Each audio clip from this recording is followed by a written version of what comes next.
decided to go through Afghanistan, right? What was going through that back in 2014? What year was this? 2012. 2012. Shit.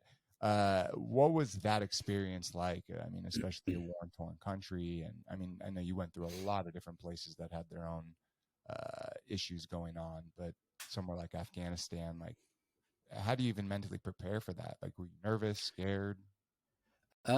I was nervous. I was excited as well. I think I was more excited because I was nervous and because I knew that it was hopefully not necessarily a foolish thing to do to go there, but definitely a slightly risky thing to do. I was, the the fact that the place has had so many problems makes it more interesting, I suppose. It's you turn on the news at night because you hear about frankly, all the awful things that are happening in the world or in your own country, because that's more interesting than Yes. hearing about how, Chippy, the local squirrel, skateboarded down a street and everyone watched. Which is often, I believe in American news, they have a little happy bit at the end of the news, or a funny bit, which nowadays is just Britain, look at them. Yeah. So I managed to get a visa in Kyrgyzstan for Afghanistan. And there was nearly 2 months perhaps after I got my visa before I actually entered. So it was kind of building, in my mental periphery, I guess, on the horizon at the back of my mind was this kind of looming challenge.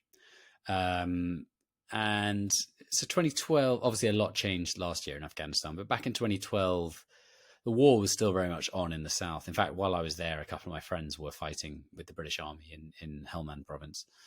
And, all advice, of course, said don't go. But I'd read that bits of the north are safe to visit. And I just kind of wanted to see, what this place was actually like. I was sure that, most Afghan people would just be normal people like anywhere else, despite the fact that their countries had, such a shit time.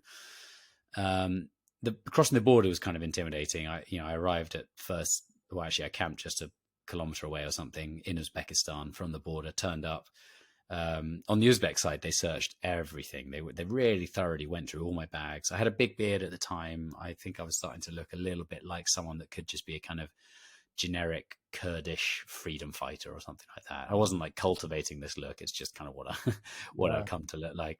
I had like long hair. I bought a headscarf to cover up my sort of head and face as best I could once I got into Afghanistan.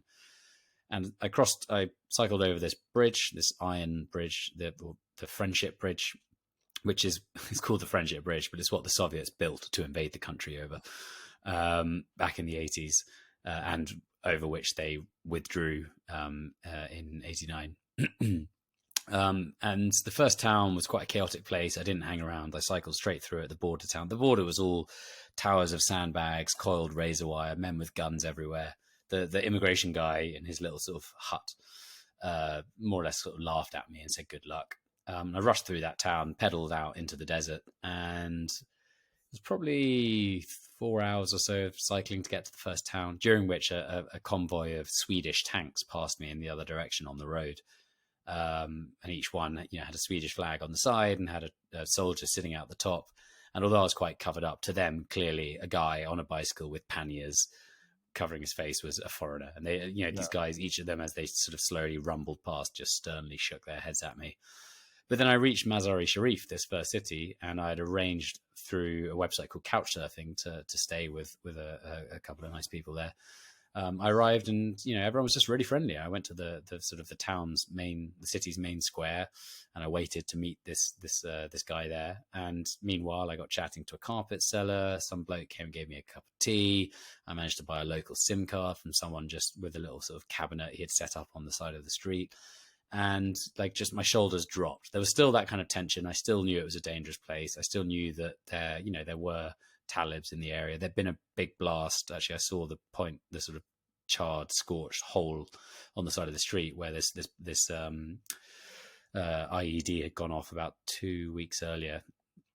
But generally, people were just getting on with life. They were all a bit nervous. There was kind of tension in the town because the Germans were about to withdraw about 3 weeks later. No. Yeah, 3 weeks later. They withdrew while I was in the country.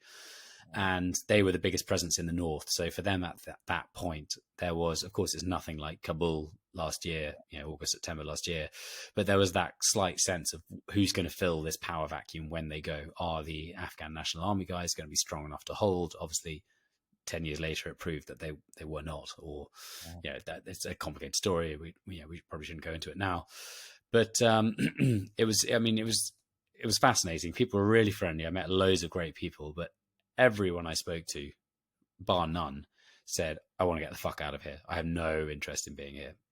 And I remember one taxi driver, I spent a couple of weeks in Mazar-e-Sharif, maybe 12 days or something.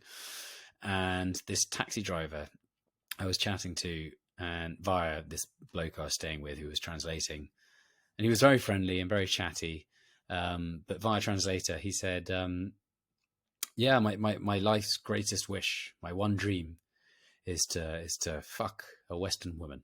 And I was like, Jesus, that's pretty intense. And I thought, is this just some bloke with his libido wanting to play out some fancy whatever it is?